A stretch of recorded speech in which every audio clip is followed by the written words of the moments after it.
Halo Pak Johan dan teman-teman sekalian. Hari ini saya Kenny Jonathan beserta rekan saya Michael Anthony akan mempresentasikan salah satu produk pangan fungsional kami, yaitu yang kami pilih adalah sereal. Apa itu sereal? Sereal merupakan produk makanan yang terbentuk dari bulir tanaman yang mengalami pemrosesan. Contoh bulir tanaman ini misalnya wheat, oat, dan jagung. Bahan seperti pewarna dan perasa ditambahkan untuk meningkatkan cita rasa sereal. Selain itu, sereal juga mengalami fortifikasi dengan penambahan vitamin dan mineral untuk meningkatkan nutrisi sereal. Sejarah pembuatan sereal terjadi pada tahun 1863 oleh seorang vegetarian yang bernama James Celeb Jackson yang mempunyai sanatorium medikal di New York. James membuat sereal dari tepung besan yang dikeringkan dan dipecah menjadi potongan kecil. Potongan tepung besan ini memiliki tekstur yang sangat keras dan harus direndam semalam dalam susu untuk melunakkan teksturnya. Kreasi dari tepung besan ini disebut sebagai granula.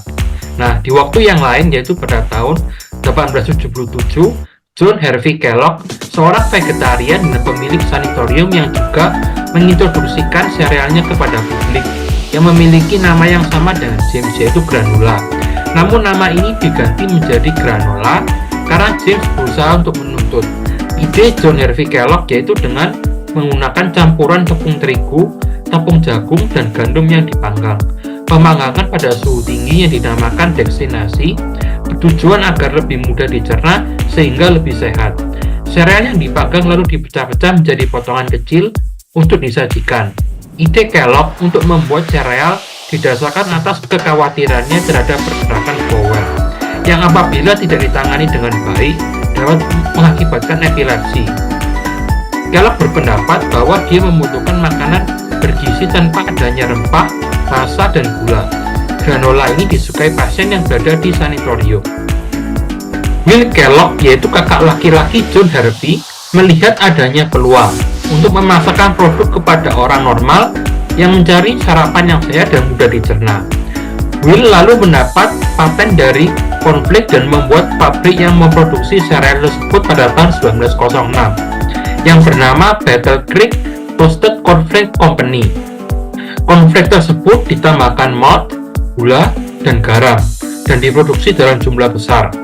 Jenis sereal lain dibuat oleh Charles Wepos yang merupakan pasien di sanatorium yang dikelola oleh Kellogg pada tahun 1890. Charles tertarik pada inovasi yang dilakukan oleh Kellogg. Setelah keluar dari sanatorium, Charles mulai bereksperimen terhadap produk grain. Pada tahun 1897, Charles mengintroduksikan grape nuts, yaitu produk sereal dengan rasa seperti kacang yang terbentuk dari barley, wheat, garam, dan ragi kering. Secara umum, sereal memiliki 5 jenis manfaat, yaitu sebagai sumber protein, sumber vitamin, sumber energi, lancarkan pencernaan, dan juga menjaga berat badan. Sereal sebagai sumber vitamin, protein, dan energi contohnya seperti apa? Yang pertama yaitu sereal yang terbuat dari gandum mengandung banyak karbohidrat kompleks. Selain itu, sereal whole grain mengandung vitamin seperti A, B1, B2, B3, B5, B6, B9, E, dan K.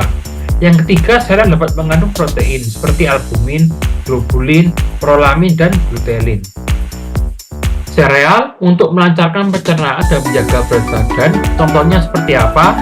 Yang pertama, sereal mengandung serat seperti selulosa, pektin, dan hemiselulosa yang dapat melancarkan pencernaan, terutama pada sereal yang mengandung gandum. Yang kedua, kandungan serat dan protein pada sereal juga dapat mengontrol rasa lapar. Selanjutnya dilanjutkan dengan proses pembuatan sereal. Proses pembuatan sereal dimulai dengan pemilihan biji-bijian seperti jagung, gandum, beras, dan jelai dari petani. Ini ditanam dengan hati-hati, ditanam dan dirawat hingga matang sebelum dilakukan pemanenan. Pemanenan biasanya dilakukan dengan memotong tanaman yang telah matang menggunakan sabit atau menggunakan alat berat. Setelah itu, biji-bijian dipisahkan dari jerami dan sekam lalu dipontokkan menggunakan silinder putar. Setelah dibersihkan dari kotoran dengan menggunakan penyaringan, biji-bijian menjalani proses pengayakan untuk lebih membersihkannya. Selanjutnya, biji-bijian dikeringkan untuk mengurangi kadar airnya, mencegah proses pembusukan. Di pabrik, biji-bijian ditimbang dan dimasukkan ke dalam pressure cooker untuk dicampur dengan bahan tambahan seperti garam, penyedap, dan air. Campuran ini kemudian dimasukkan langsung ke dalam oven melalui sistem yang terotomatisasi.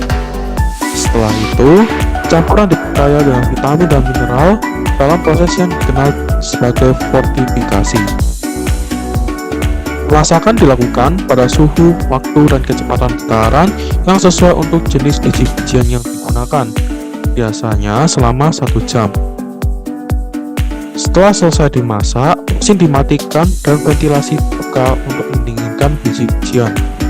Biji yang telah dimasak dapat membentuk gumpalan yang perlu dipisahkan dan dipecahkan untuk mendapatkan struktur seragam. Proses ini diikuti dengan tempering, di mana biji-bijian didiamkan di bawah suhu yang stabil untuk menjaga kadar airnya. Butiran yang telah mengeras kemudian dihancurkan di antara roll logam besar dengan tekanan dan dikirim ke oven untuk menghilangkan sisa kelembapan dan memberikan warna serta rasa yang diinginkan. Beberapa jenis sereal seperti sereal puff dari beras atau gandum mungkin tidak memerlukan perlakuan sebelumnya, tetapi untuk gandum, lapisan luarnya perlu dihilangkan melalui proses yang disebut marbling atau dengan merendam dalam air garam. Setelah itu, biji-bijian dimasukkan ke dalam bejana kecil untuk mengembang di bawah tekanan dan uap air yang sangat padat. Setelah itu, biji-bijian dimasukkan ke dalam bejana kecil untuk mengembang di bawah tekanan dan uap air yang sangat padat. Setelah pelepasan tekanan dengan hati-hati, biji yang mengembang didinginkan untuk mempertahankan struktur mereka. Setelah itu, biji-bijian dimasukkan ke dalam bejana kecil untuk mengembang di bawah tekanan dan uap air yang sangat padat. Setelah pelepasan tekanan dengan hati-hati, biji yang mengembang didinginkan untuk mempertahankan struktur mereka. Sereal ini kemudian dimasak dalam air mendidih untuk memastikan kelembapan menembus biji-bijian sepenuhnya sehingga rasa dapat menyerap secara keseluruhan.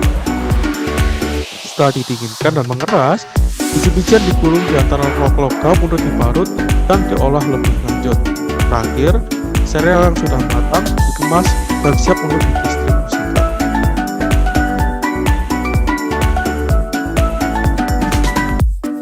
Sereal yang kita tahu biasanya menggunakan gandum dan jagung, tapi sereal ini bahan dasarnya dapat diganti loh dengan bahan lainnya seperti bekatul beras, kulit pisang, kacang negara yang telah difermentasi, dan lain sebagainya.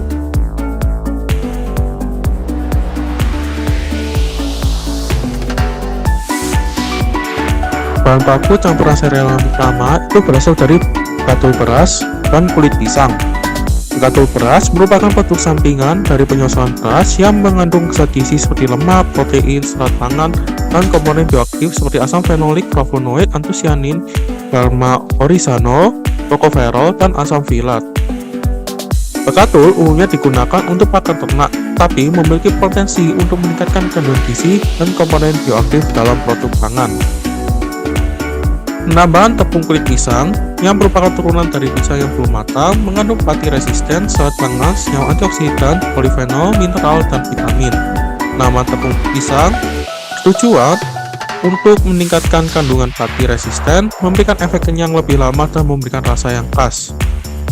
Produk campuran bekatul dan tepung pisang dikembangkan dengan menggunakan ekstruksi, teknologi pemrosesan dengan suhu tinggi dalam waktu singkat, dan dimasak dengan kombinasi suhu dan gaya geser di bawah tekanan tertentu. Berikutnya ada campuran kacang negara dan beras hitam. Kacang negara berasal dari Kalimantan Selatan dengan kandungan protein 20-25% dan karbohidrat 40-60%. Kacang ini dapat digunakan sebagai bahan dasar breakfast sereal. Dan untuk meningkatkan fungsi dari tepung kacang negara, menggunakan fermentasi dari Lactobacillus plantarum selama 48 jam untuk meningkatkan daya cerna pati hingga 82,69% dan daya cerna protein hingga 86,34% pada ukuran utuh, serta 80,87% pada ukuran crisp setelah 24 jam. Untuk memenuhi kriteria nutrisinya, tepung kacang negara hasil fermentasi dikomposisikan dengan tepung beras hitam. Penambahan tepung beras hitam sendiri cenderung menyediakan karbohidrat, serat pangan, dan fitokimia serta memiliki aktivitas antioksidan. Produksi breakfast sereal ini dapat melalui perendaman dan pemrosesan dengan moist heat, tekanan, untuk hidrasi,